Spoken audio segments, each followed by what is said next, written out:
kembali pada pembelajaran hybrid ataupun tatap muka tidak semudah itu.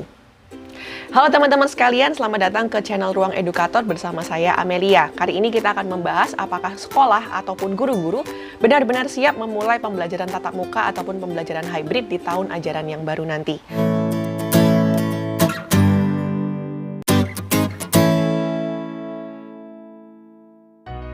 Seperti yang kita ketahui, pemerintah telah mendorong sekolah-sekolah untuk melakukan uji coba ataupun mulai melakukan pembelajaran tatap muka ataupun hybrid pada tahun ajaran 2021. Namun masalahnya, kembali pada pembelajaran hybrid ataupun tatap muka tidak semudah itu. Ada banyak hal yang kita harus perhatikan, persiapkan, dan bahkan kita pikirkan jauh-jauh hari untuk memastikan bahwa kita benar-benar siap memulai pembelajaran hybrid. Mungkin para guru-guru di sini merasa sebal dengan judul video saya karena merasa bahwa kita udah terlalu capek dan lelah mengajar online, entah dari sekolah ataupun dari rumah. Kita ingin segera kembali ke sekolah untuk mengajar anak-anak seperti sedia kala. Namun masalahnya teman-teman guru, kita tidak akan bisa kembali ke masa sedia kala.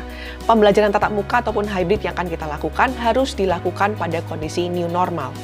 Artinya, kita tidak bisa bersama-sama dengan anak-anak dalam jarak yang dekat, jumlah anak-anak tidak bisa sebanyak sebelumnya, dan antar anak-anak sendiri pun tidak bisa terlalu dekat.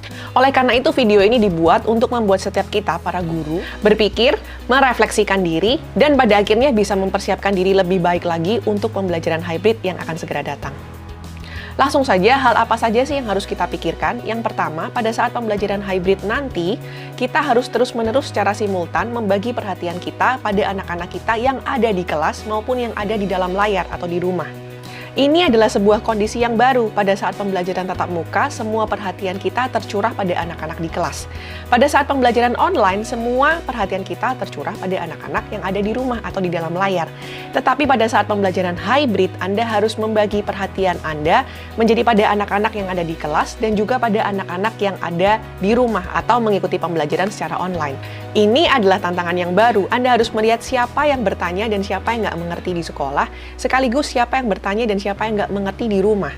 Jadi perhatian kita akan terus-menerus berpindah, shifting dari yang di kelas dan yang ada di rumah. Nah, teman-teman guru pikiran sendiri apa yang kita bisa persiapkan agar pada saat pembelajaran hybrid nanti kita bisa membagi perhatian kita dengan lebih baik. Yang kedua, pembelajaran diadakan dalam sebuah situasi yang kita sebut sebagai new normal.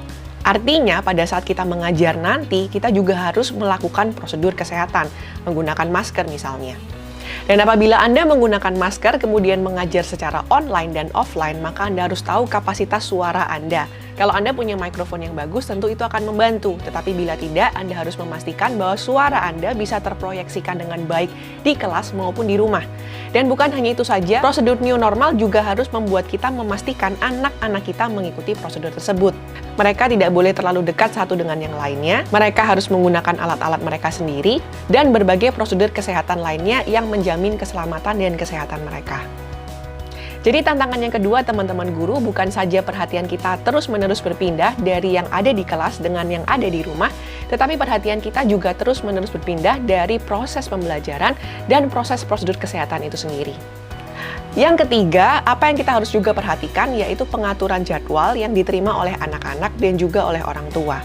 Terutama apabila Anda mengajar anak-anak pada usia SD atau mungkin SMP yang masih banyak bergantung kepada orang tua. Sebagai guru, kita harus benar-benar mengenali pembelajaran kita, mana yang kita bisa letakkan sebagai pembelajaran online, mana yang kita bisa letakkan sebagai pembelajaran offline, dan bagaimana kita mengelola keduanya bisa berjalan dengan baik. Sekali lagi, jangan terjebak dengan memberikan konten ataupun informasi saja.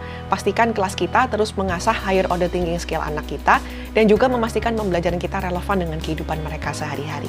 Nah, teman-teman guru, sekali lagi video ini dibuat untuk membantu setiap kita berpikir dan mempersiapkan sejak dini. Nah, apa saja yang kita bisa persiapkan? Yang paling penting, siapkan dulu hati kita sebagai seorang pengajar.